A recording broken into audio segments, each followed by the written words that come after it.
अस्सलाम एवरीवन, कैसे हैं आप सब लोग। उम्मीद करता हूँ आप सब लोग बहुत अच्छे होंगे। तो जैसे कि आप सबको पता है कि मैं दुबई से रामपुर आया हूँ। मुझे तकरीबन 10 दिन होने वाले हैं। इससे पहले मैंने इमाम बाड़ा रामपुर का जो है वो कवर कर चुका हूँ मैं। अब जब बारी आती है यहाँ पे हमारे जिस शख्स ने इस शहर को बसाया था, उस शख्स की जब यहाँ बारी आती है तो वो थे हमारे नवाब रामपुर, नवाब फैज़ुल्लाह खां। ये उनका मकबरा है सामने। जो शहर बसाया गया था, जो उन्होंने शहर बसाया है, वो बसाया है 1774 में। 1774 में रामपुर शहर नवाब फैज़ुल्लाह खान साहब ने बसाया था। और कहा जाता है कि इसका जो बॉर्डर था, रामपुर शहर का जो बॉर्डर था, वो मराठा जो टाइम पीरियड के उस टाइम के जो रूलर थे, उनसे ही पूरा जो है बॉर्डर है वो लगता था। नवाब फैज़ुल्लाह खान ने तकरीबन रामपुर में 20 साल राज किया था और 1794 में कहीं जाकर उनकी जो है वो डेथ हुई थी। जैसा कि आप देख सकते हैं यहाँ पे और मकबरे भी हैं। ये एक छोटी सी मस्जिद है यहाँ पे, जहाँ पे नमाज होती है। और एक मकबरा आपके सामने यहाँ पे ये है, बाकी कुछ मकबरे पीछे हैं। और एक यहाँ पे बहुत मशहूर मकबरा है जिसका नाम था तूती का मकबरा। कहा जाता है कि नवाब साहब ने उसको ज़िंदा कब्र में दफना दिया था। तो इसकी बहुत यहाँ पे किस्से कहानियाँ रह चुकी हैं तूती के बारे में, और काफ़ी अफवाहें भी रह चुकी हैं कि यहाँ पे रात में आवाज़ें वगैरह आती हैं। बाकी इस बारे में तो मुझे कोई श्योरिटी नहीं है, बल्कि यहाँ पे कुछ लोग हैं जो कहते हैं कि ऐसा हुआ है। बाकी काफ़ी लोग ऐसे हैं जिन्होंने ये बताया है कि उन्होंने ये चीज़ महसूस करी है। तो पीछे देख सकते हैं यहाँ पे काफ़ी मकबरे मौजूद हैं। और जो वो पीछे मकबरा झाड़ियों में घिरा हुआ दिख रहा है, वो तूती का मकबरा कहलाया जाता है। और इसकी बहुत सी कहानियाँ, किस्से कहानियाँ रह चुकी हैं। काफ़ी लोग ऐसे मिले हैं मुझे जो कहते हैं कि उन्होंने आवाज़ें सुनी हैं तूती की रात में, और उन्होंने देखा भी है। काफ़ी लोगों का ये क्लेम भी रह चुका है कि उन्होंने देखा है, लेकिन ये तो अल्लाह जाने कि क्या सच्चाई है क्या झूठ है। लेकिन इसकी जो कहानी है वो ये है कि नवाब साहब ने इसको ज़िंदा कब्र में दफना दिया था। इसके पीछे भी काफ़ी कहानियाँ हैं। कोई कुछ कहानी सुनाता है, कोई कुछ कहानी सुनाता है। कोई कहता है कि वो नाचने वाली थी, इस वजह से नवाब साहब उसको पसंद करते थे, इस वजह से दफना दिया था। कुछ हो गया था। कुछ कहते हैं कि वो उनकी बीवी थी, उनका किसी और से अफेयर था, तो उस वजह से उनको दफना दिया था। खैर, ये तो अल्लाह बेहतर जाने कि क्या हकीकत थी। बाकी वो जो पीछे है वो तूतिया मकबरा है। वहाँ पे अभी हम जा नहीं सकते क्योंकि वहाँ बहुत झाड़ियाँ हैं, रास्ता बिल्कुल नहीं है, जैसे कि आप सामने देख सकते हैं।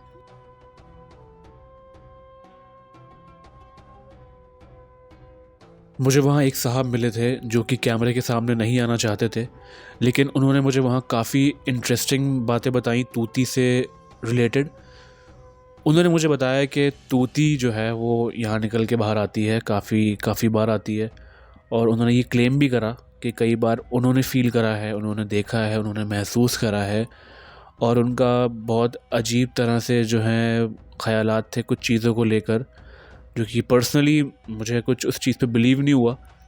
लेकिन उनका ये कहना था कि वो जो तूती है वो यहाँ बाहर आती है, काफ़ी बार आई है, काफ़ी लोगों ने देखा भी है उसको। वैसे मेरा इरादा तो मकबरे के अंदर जाने का था, लेकिन वहाँ पे अंदर से बहुत ज़्यादा चीखने की आवाज़ें आ रही थी। तो वहाँ जो लोग मौजूद थे उन्होंने बताया कि किसी जिन की हाज़िरी हो रही है, इस वजह से ये चीखने की आवाज़ें आ रही हैं। इस वजह से मैंने अंदर जाना मुनासिब नहीं समझा और मैं चल पड़ा अपने दूसरे स्पॉट पे। तो दोस्तों, अब मैं आ गया हूँ एक ऐसी जगह पे जो कि एक मस्जिद है, आपके सामने, आपको दिख रही होगी सामने। और इस मस्जिद के बारे में ये कहना है कि ये मस्जिद जिन्होंने ख़ुद बनाई थी और एक दिन में बनाई थी। कि ये जो जिनों वाली मस्जिद है ये एक दिन में तैयार हो गई थी। और इसका भी जो हिस्ट्री से एक बहुत गहरा ताल्लुक़ रहा है इस मस्जिद का। और इस मस्जिद के बारे में भी काफ़ी अफवाहें सुनने में आती हैं। लोगों का ये कहना है कि ये जो यहाँ से एक पीछे रेलवे ट्रैक गुजरा है, तो लोगों का ये कहना है कि यहाँ से जो भी ट्रेन गुजरती है वो पहले 2 बार हॉर्न देती है और फिर यहाँ से गुजरती है, और ज़्यादा स्पीड में यहाँ से कभी ट्रेन नहीं गुजरती है। और यहाँ पे हाल फिलहाल में एक एक्सीडेंट हुआ था ट्रेन का, जिसमें काफ़ी जो ट्रेन के डिब्बे थे वो पलट गए थे। और सोचने वाली बात और हैरत वाली बात यह है कि यहाँ से कुछ ही दूर पे जो है वो रामपुर का रेलवे स्टेशन है। तो वहाँ से लेके यहाँ तक ट्रेन ने इतनी स्पीड कैसे पकड़ी कि उसका एक्सीडेंट हो गया, कि वो डिब्बे पलट गए।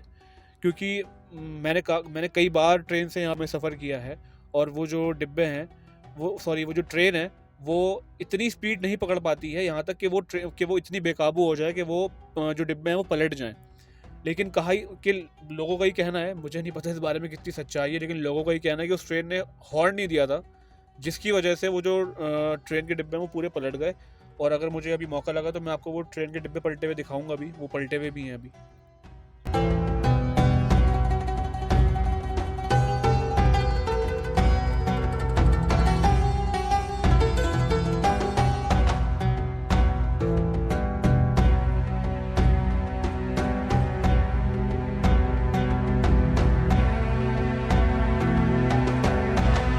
ये वो जगह है जहाँ पे जो ट्रेन है उसका एक्सीडेंट हुआ था और यहाँ से डिब्बे हटा लिए गए हैं।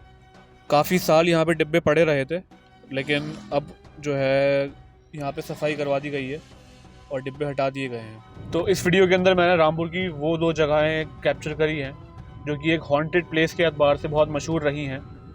और मेरी कोशिश ये है कि मैं, क्योंकि कुछ दिनों के लिए रामपुर आया हुआ हूँ, तो मैं ऐसी जगहों को कवर कर पाऊँ जो कि हिस्ट्री से जिनका एक ताल्लुक़ रहा है रामपुर से। तो ये 2 जगह भी उनमें से ही एक थी। अब आगे भी मेरी इंशाल्लाह कोशिश रहेगी कि जितने दिन भी मैं यहाँ पे मौजूद हूँ, बाकी जो दिन बचे हैं, तो मैं कोई ना कोई वीडियो बाकी चीज़ों पे भी बना पाऊँ। और अगर आपको ये वीडियो पसंद आई हो तो इस वीडियो को लाइक कर दीजिएगा, और अगर ज़्यादा अच्छी लगी हो तो कमेंट भी कर दीजिएगा, कोई इसमें कोई बुराई नहीं है।